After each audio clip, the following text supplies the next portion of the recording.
Second Star, a Neverland novella. Written by Bree Moore. Narrated by Rachel V. White. Chapter 1. My charcoal pencil traced a careful line, curving around to form a high cheekbone, then descended with a straight, firm stroke to outline a pointed chin. Downstairs, Mother exclaimed as a crash sounded in the sitting room. Probably the usual pirates, but it might be Indians. I sat back to examine my work. I wanted to rip the page out and crumple it up, but instead I grabbed my smudger and rubbed the charcoal, attempting to highlight the sparkle in the eyes, the glow of the cheeks, to recreate the most magical and colourful person I had ever known with nothing but white paper and black lines. I bit my tongue and focused in, drowning out the sound of chaos drifting through the floorboards as I rubbed, penciled, erased, and redrew again. And again. And again. The yelling changed tone, but I paid them little heed.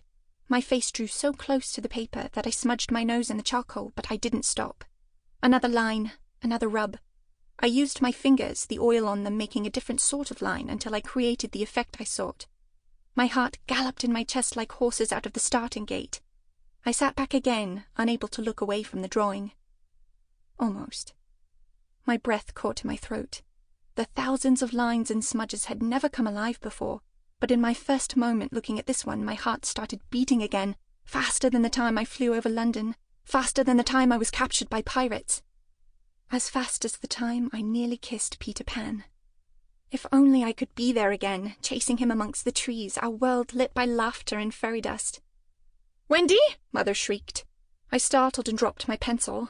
The tip marked the page right in the middle of Peter Pan's face, and my heart plummeted. I'd been working on it for hours, and now it would take a couple more to get it right. But Peter would have to wait for now. I tucked my drawing book under my right arm and shuffled to my door. The knob turned in my clammy hand, and the door creaked open.